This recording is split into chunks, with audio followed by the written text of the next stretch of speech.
Hi, my name is Julie Green, and I'm making this YouTube because I know that I was abused in therapy and while inpatient years ago, and I have stopped all mental health quote-unquote services because of it, and I don't need those services. I wish I never got them.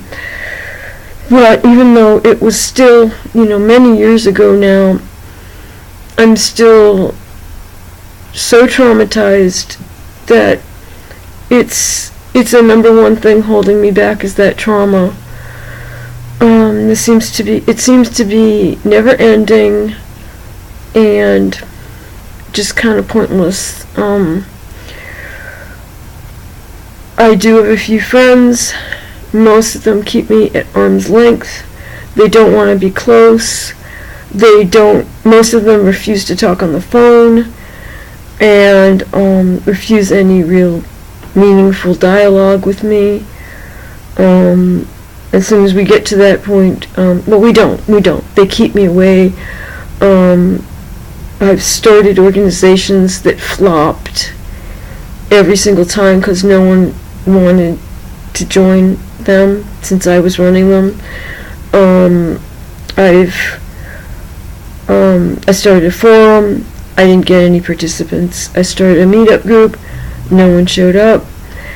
I have applied for many jobs, been refused. I know that what happened to me is the number one reason why all this is happening. I'm still in dire poverty.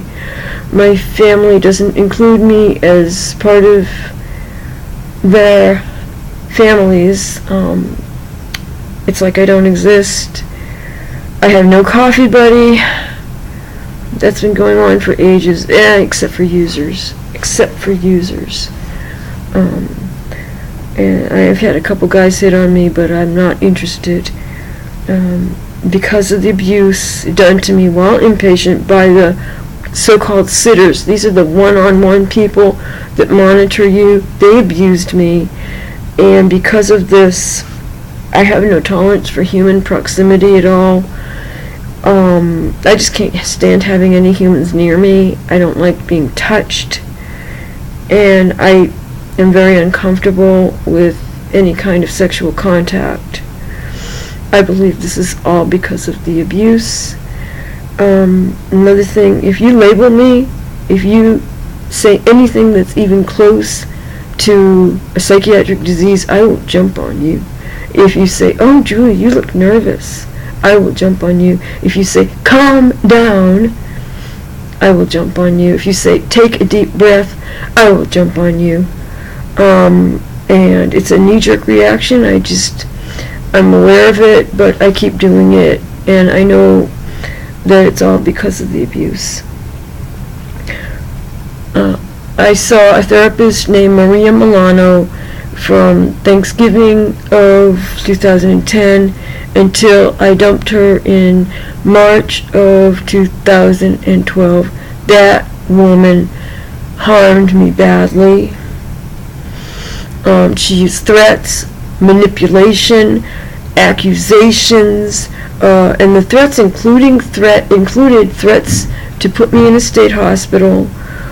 She lied to me, and the threats were terrible. I mean, the accusations were ridiculous.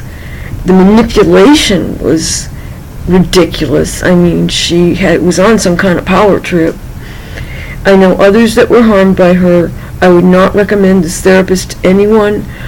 The harm that she did to me is still with me. I'm terrified whenever I get into any waiting room. I flinch when I see an ambulance, and I've gotten over my fear of cops, mostly because most of them are pretty helpful. But I'm still, when I see a uniform, I'm scared a little bit. I'm terrified of doctors. I do not trust them at all. That's, again, because of abuse. My psychiatrist threatened me in her office, yelled at me, literally raised her voice, and acted extremely vicious toward me, threatening to disable me completely, stop me from writing by giving me antipsychotic drugs because she didn't like what I was writing in my blog, which was the truth. She admitted it was true, but she said I had to stop writing about it. That's ridiculous. I have freedom of speech. I was abused twice badly while inpatient. One time, they deprived me of water for no medical reason. And I have a kidney condition that causes me to need more water than most people. You can call it DI if you want. It's called diabetes insipidus, but I don't call it that because the diabetes word is a misnomer. So DI, if you say DI to anybody, they should know what it is. And I was deprived of water to such an extent that I was pretty dehydrated and would have died. It happened to somebody in 2012 in the UK. He died from water deprivation. He also had DI and was denied water, told he was faking it like I was. So after that, that was 2011, and I've never been the same since. I've never been the same since. I mean, my life was threatened, and I just haven't been the same person, especially since no one backed me. My friends denied that it was true. My entire church wouldn't back me. Nobody. My own providers, Maria especially, she said the unit I was on didn't exist. That's bullshit. And then my psychiatrist backed what had been done in the hospital. I was abused in 2013, even worse. And I can't even talk about it right now. But I feel that I've been ruined by psychiatric abuse. I feel my life has been ruined, and I'll just never be the same. I'm trying to find friends. I'm not agoraphobic. I'm not shy at all. I'm very outgoing. I go to events and stuff. I show up and nothing. And, they'll all get together afterward. Get together, hang out for coffee or drinks or something. Then I don't get invited.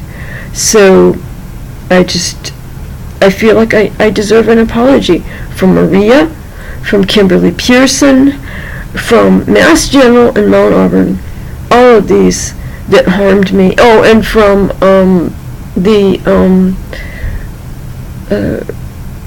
Harvard Community, what is it called? Harvard, whatever it was, health plan thing I had.